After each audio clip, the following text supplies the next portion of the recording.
one of the things that trusted people who look at this very closely that I would follow would say there's lacking any, at the moment, identified armour to do a major exploit. Hello and welcome to Frontline for Times Radio. I'm James Hansen, and today we're talking about the latest on the war in Ukraine, and I'm delighted to be joined by Dr. Patrick Bury, a senior lecturer at the University of Bath and a former British military officer. Patrick, always a pleasure. Welcome back to Frontline. Good afternoon, James. Just to begin, I wonder if I can get your assessment of what we've seen in the past week or so, because it seems to me we've gone from a situation quite quickly from a relative stalemate on the front line to some significant Russian gains. What's your reading of the situation, particularly in the northeast of Ukraine? Yeah, so we're talking about obviously around Kharkiv and the basically the infiltration of the. There was a sort of like a no man's land there, really, where it was covered by view in terms of like satellite and intelligence assets, surveillance, but not really front line troops like manning, positions right on the front line, but strong points held in reserve further back. And so the Russians were able to, using small groups of mainly infantry and some armor support, get through surprisingly a little bit. So suggested, and this could obviously be the case, where there were just not enough eyes on the area at the time. And some question marks about exactly what happened on there. Was there some corruption potentially or some money changing hands? Yeah, certainly Ukrainian commanders around the area were like, how did this all happen? It could just be general incompetence, so you can't rule that out in the military.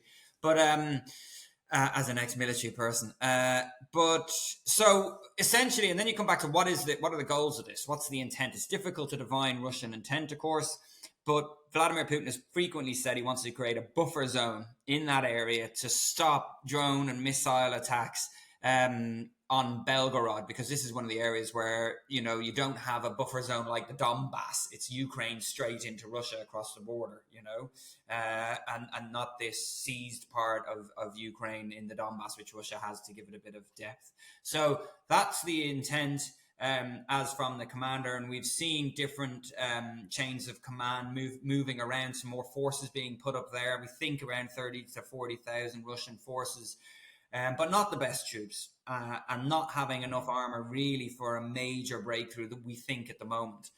And of course, if their idea is to create a buffer zone, they seize these villages in the area around that. They're attacking on multiple different axes and haven't gone so far that deep.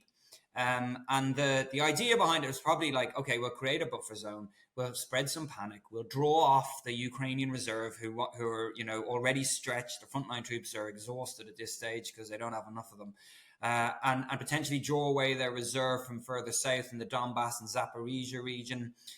So it's got a number of different gains for Russia at this stage, and worth trying. And of course, there'll always be be prepared to. If the lines do collapse, well, then we can try and move some units through whatever we have, whether they have armor or not. So I think it's manifold, really, what's going on there. It's interesting to see the breaking news that they've pulled back from some of those border villages.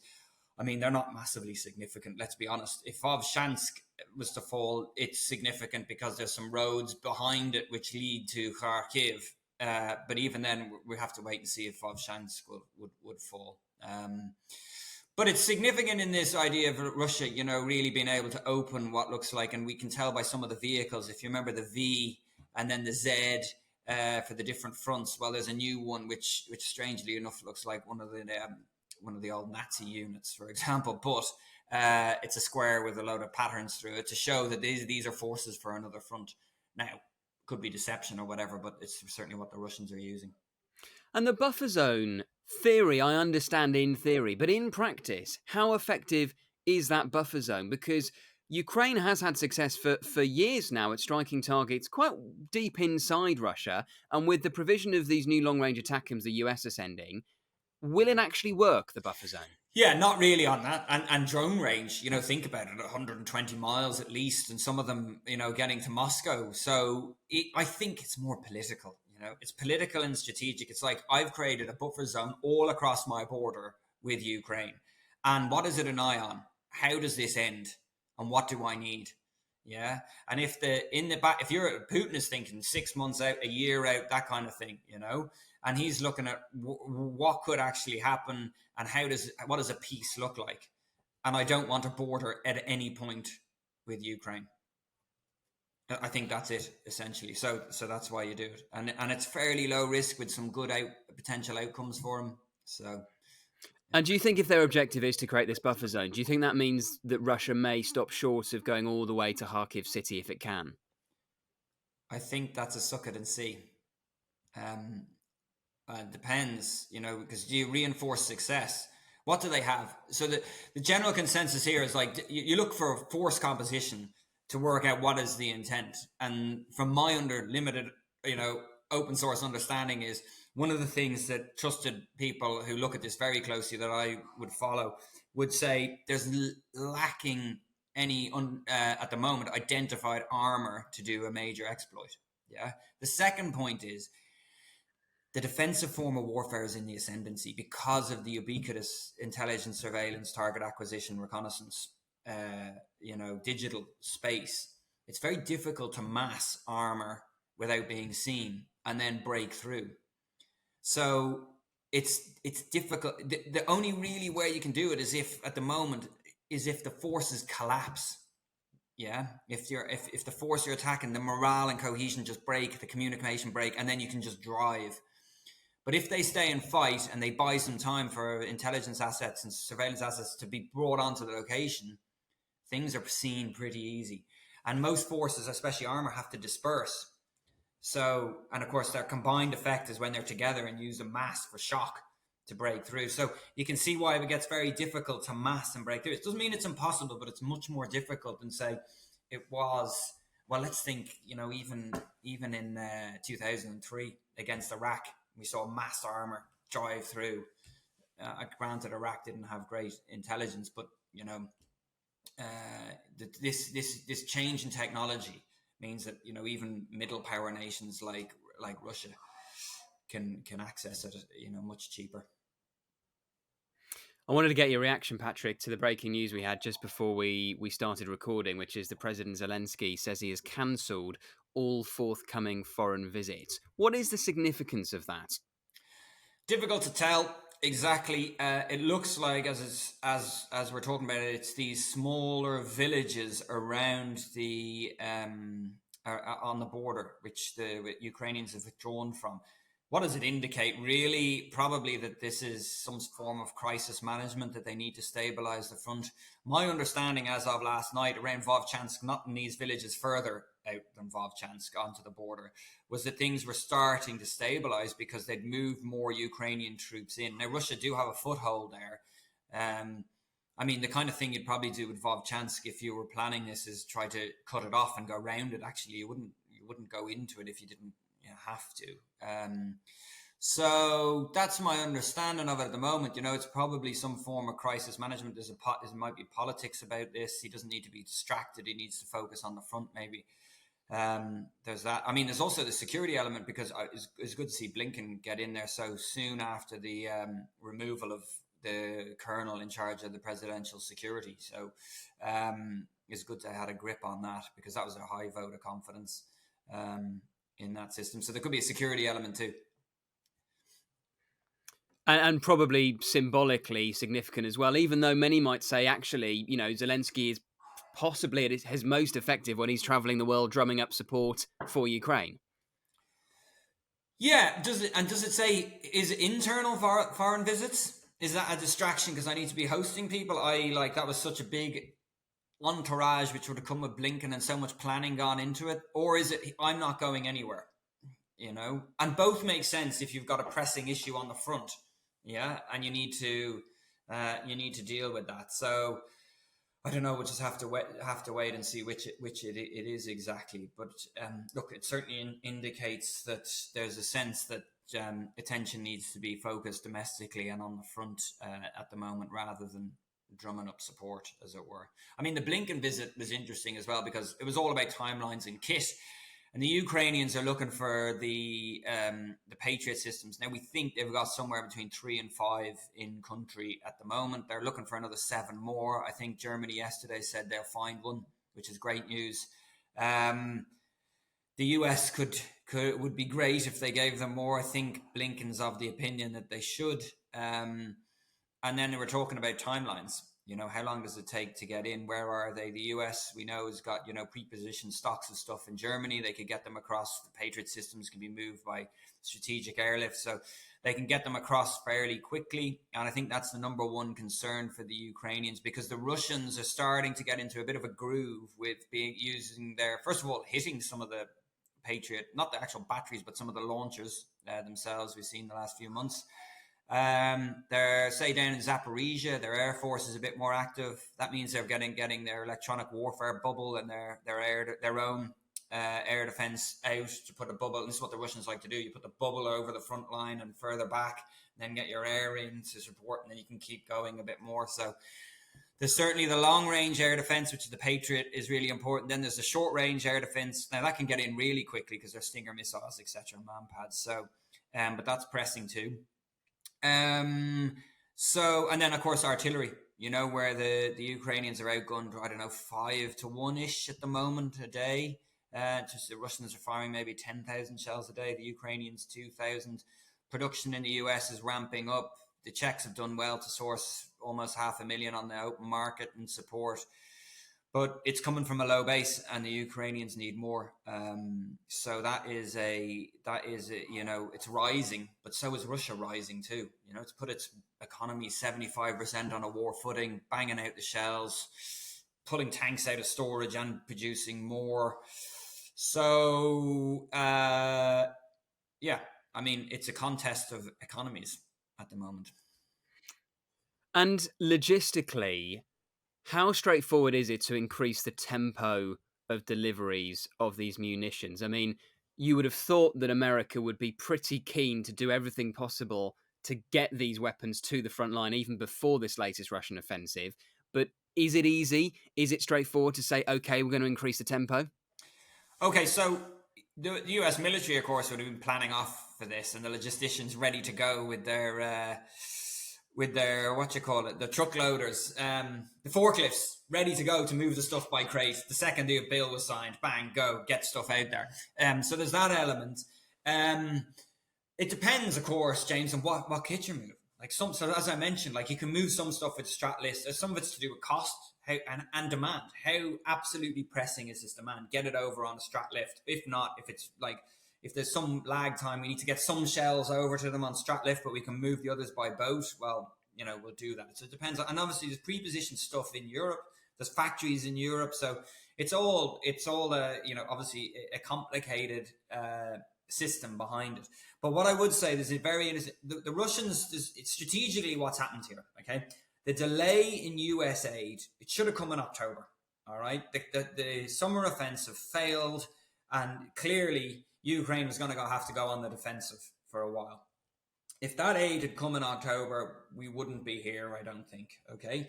The delay in aid, and it's important to point out, although 60 billion is voted through, it's about 25 billion in real terms aid to Ukraine. The rest greases the wheels for the system back home in the US, and for the US military to replace stocks, right? So 25 billion real deal to Ukraine. If that had come, well, let's actually talk about it. So you had this delay, right? And that is a major part of handing Russia a window of opportunity. But there's a couple of things that Ukraine also have made mistakes here. The second one is mobilization. That needed to happen immediately after. They needed to get more young people into the military because they're facing a larger military, and they simply need them in there. And for political reasons, that was very difficult. And the bill is only being, I think, coming into effect this week. And the lag time for that, you can imagine at least 3 months training. These guys are going to be sent into the front line. The troops on the front line now, because there's not enough of them, are exhausted. They've got a lot of experience, but they're exhausted. You got to get these 3 guys through basic training and then out to the front lines, and where they need to learn the situation. So that's a long piece there. Okay, that's at least end of summer. All right. And finally, and related to it, is the fortifications. If you're going on to the defensive, the political decision, and it wasn't made back in October, was build, strong points everywhere. And we've seen them get into the groove of it, but they only started it really in December, January, that we know about. And that's too long. And so what is the cumulative effect of that is Russia understands it has an operational window of opportunity, and bang, it's going to exploit that in Kharkiv. And of course, Kharkiv could be, the wider position. It could be a 1-2 blow. So you put the pressure on up in the northeast. You force the Ukrainians to move their reserve back, and then go again in Donbass, go again in Zaporizhia, and that's the worry. And once the full effect of the US military aid is felt on the front line, what will it enable Ukraine to achieve? Is it simply about holding their current position? Yeah, Or do you think it is feasible that later this year, Ukraine might be able to launch a no, counteroffensive? Or that's is that gone. just pie in the Yeah, sky? that's gone. Unfortunately, for that to happen, right, it would have had to, the plan. The plan would have had to. All this would have had to happen in October with a strategic source plan for. With the mobilization rule coming in and taking some of those experienced units off the front line, you would have brought probably 3 brigades back out. One of the lessons of the many lessons of the failed summer offensive was more training is needed. Yeah. So you would have taken them out. They probably needed more tanks as well. You would have to take them out at scale with the mobilization guys starting to free up some troops. You would have trained them for longer. You would have given them a bit more kit. And then you would have had to have a go again towards the end, maybe of this summer, probably early 2025. This is the kind of timelines we're looking at. Let's say early, would have been sort of probably this time, 2025, to have a go, probably at Zaporizhia region again, to try to take back that chunk, basically Mariupol, Melitopol, down. Yeah, that's gone. That window's gone. That's not going to happen. And I don't think there's the political will for it now, if it existed. So the cumulative effect of all this, and it's not just on the West, it's also on Ukraine. And wiser minds than me would have said maybe it's not fathomable, it's not going to happen. But the package which has gone in from the US is mainly defensive. That's what it is, and it's to keep them in the fight. And that's fair enough. As I said, the defensive form of warfare is on the ascendancy. So if they have enough intelligence support, long-range fires, air defense, manpower and fortifications, and they have the morale, there's a few ifs there, but it's not really, really difficult to do. You can hold the line and incur significant costs on the Russians. So what is the latest on... Yeah, what is the latest on the F-16s? Because 6 months ago, a lot of our conversations here on Frontline talked about the F-16s almost every day, and now you hear very little about them. Because it's taking time. Of course, it takes massive time to... I mean, so the last time I checked in on this was the pilots a couple of months ago. The first pilots had started to get through individual training and basic training. But then you have to move up into the collective training, fighting as a wing, etc., as a squadron. And this is the point, to really get it up to proper spec, it was going to take at least a year. To have a cohesive squadron kind of deployment of these forces, it was going to take time. So it will take time. But hopefully, towards the end of the summer, we might start to see some of them enter the fray. And we'll have to see then how are they employed. But yeah, the whole thing was that the F-16s would help, along with the air defense. The F-16s would help Ukraine get a bubble going over their offensive forces, and that is you rightly point out that is let's see, but I think the ground forces aren't in the space for that now. That's the thing. Presumably, Ukraine will continue its relatively successful strategy of striking targets inside Russian territory. And it was interesting, David Cameron's comments recently saying, essentially, Britain doesn't mind how Ukraine uses British supplied weapons, which is a bit of a shift in tone. But also striking targets in Crimea, which a lot of analysts say is really the soft underbelly of Russia's strategy in Ukraine. Yeah, like in some ways it's a bit, it's a little bit bleak for Ukraine if you think that they, moving from that sort of optimism so this time last year that there was an offensive coming and they might take back some of a good bit of their territory, given what we'd seen in the Kharkiv offensive of 2022. Listen, they've had some great success in the Black Sea. The Black Sea fleet is being chewed up and spat out, essentially. The commander's being replaced. Also, what they've done in Crimea is really smart. They've smashed out some of the air defense around there, the sort of strategic air defense, which has allowed them the capability to get in and start hitting more of the Black Sea fleet, for example, and then start hitting other radar sites. So they've managed to really degrade Russia's ability to defend certainly Western Crimea. and that's significant. It's been one of the more optimistic parts of the whole war, the last year for Ukraine. On the weapons, one of the interesting things about this the Russian Kharkiv attack is that some people are saying, well, one of the Ukrainians have been pushing Blinken to allow them to use US made weapons on Russian forces inside Russia. And one of the reasons this is so, normally, say, if Russia is attacking in Donbass or Zaporizhia, they're attacking from Ukrainian held territory. Therefore, the Ukrainians are allowed to use US missiles against them. But in this case, they're attacking directly from Russia because the border is on it. And therefore, Ukraine couldn't use those weapons. And that makes it a bit more, certainly the Ukrainians would say, well, that hands in a significant advantage to the Russians. So we'll have to wait and see if the US is ready to lift that too. The long range attack, of course, we're going to see the strategy go on. They're going for the refineries. It makes a lot of sense. They're looking for the pressure point, whether it's beyond harassment, and reducing capacity of the Russian, oil output by anything more than 10%. We'll have to wait and see. It has a political effect if it can get into the serious kind of reductions.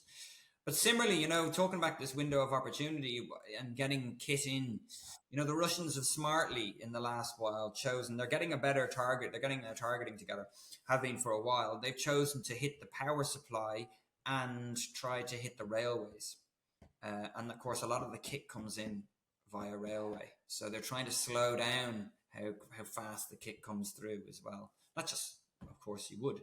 The Allies did this before they did D-Day. They bombed the hell out of the railways in France to basically stop the Germans being able to move stuff in. So, I think the other thing is there's been talk about like the long-range ATACMS. Actually, what's really needed has been the higher payload ATACMS, the much more lethal ones for destroying concrete bunkers and potentially stuff like the Kerch Bridge. And the Ukrainians want that. That's not being forthcoming as far as I can tell. Do you think we'll see a shift in that? I mean, it's interesting how the White House is now trying to get a new aid package through Congress, and there's a big if it gets through. £33 billion targeting seized Russian assets that would be used to fund military and humanitarian aid in Ukraine. So it's clear that the White House understands that, okay, they've got this $61 billion, although as you articulate, Patrick, only probably $25 billion of it actually goes towards military aid through Congress. But that alone isn't enough, that more needs to be done. So do you think those higher payload ATACMS may end up seeing light of day on the front line? I don't know. I really don't know. From a military perspective, yeah, but there's obviously the wider political. What have we seen in this conflict? Salami slicing of aid because of escalation worries. We've seen horizontal rather than vertical escalation. So that would, horizontal escalation would say, yeah, maybe ATACMS will come. We've seen the UK lean into stuff like we have to try to bring the US with them, on the F-16s, for example, and then, okay, yeah.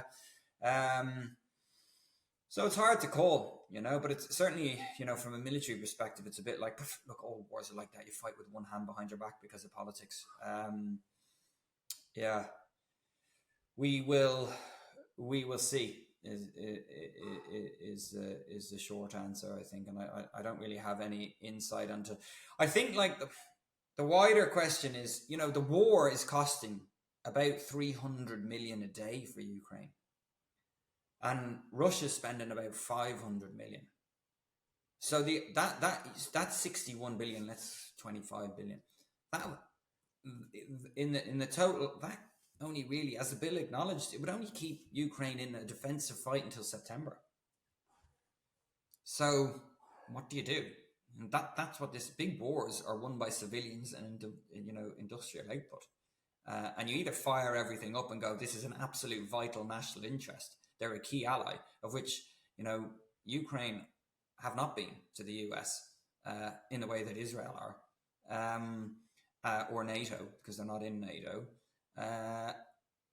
or you don't, And like, I personally think that this is a really major fight for the West. We've lost 2 wars in Iraq and Afghanistan. It's not a good look. I guarantee you, the intent of Putin is very, very hard to very difficult to divine. But is he going to stop? You know, the past, if he's a predictor of the future, would say he's not on Ukraine. And if you're trying, he can't defeat NATO militarily, but he sure as hell can defeat them politically with the information space as it is at the moment. So, you know, I think the stakes are. I'd be more cautious, and the stakes are really quite high. But I'm not in charge.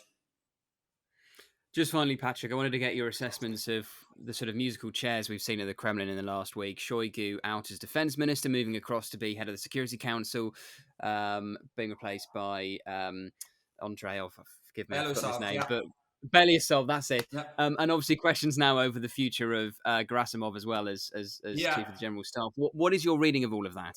Well, the mood music was, if you notice, there was a guy called Ivanov who was a deputy to Shoigu, and he got arrested on corruption charges about a month ago. And that's starting to say, okay, someone's falling out of favor. And of course, Shoigu had a reputation as someone who was into the shakedowns. I think really Belousov is there. So, you know, Shoigu is a mate of Putin's, so he's been moved into the National Security Council. He's replaced Patrushev. Patrushev's gone to shipbuilding. So it's a demotion sideways, yeah, but he's still a mate. I think Belousov's going to be interesting because we're on a war footing, and I need someone who can drive against corruption, be less corrupt, yeah, and integrate the war economy as best as possible with the military output, you know, and the military effectiveness. People say, oh, well, he's just another economist and all that. But if you look at a lot of defense secretaries have very limited or none, I'm talking about the US, UK, France, whatever, limited or no experience of the military. You're a good secretary if you've got experience of managing large organizations and understand economics, you know, and obviously have politically minded too. So it's not that there seemed to be a bit of a reaction of, oh, he's another economist. You're like, no, this is probably the smart one for the job, to be honest with you. And there's someone like Gerasimov, because Dmitry Peskov's the Kremlin spokesman, he came out and said, no, Gerasimov's not moving. I mean, you know, a new minister could down the line, replace the chief of staff. Gerasimov's been in there since 2012. But since Peskov said he's not moving, I would be surprised if that happens sooner rather than later. And of course, if you've got enough change going on. So that's it. I mean, there's some interesting ones going on. I think this guy Dayunman being replaced, you know, his aide going in now as Putin's advisor, and he's got a history of being his bodyguard and being involved in the Russian military intelligence and special forces. I think he's one to watch, actually. He's a bit of a dark horse. He's come out, but now this is coming in as a sort of senior aide, potentially lining up a successor. People are starting to talk about. He plays hockey with, has played in the past hockey with Putin, I think, are gone. So he's definitely on the inside track. Dr. Patrick Bury, it's always a pleasure. Thank you so much for your time today on Frontline. Cheers, James. Good to be on. Thank you for watching this episode of Frontline for Times Radio. For more on the war in Ukraine, subscribe to the Times Radio YouTube channel. Listen to Times Radio on your digital radio, or you can read the Times online with your digital subscription or in print. Thank you and goodbye.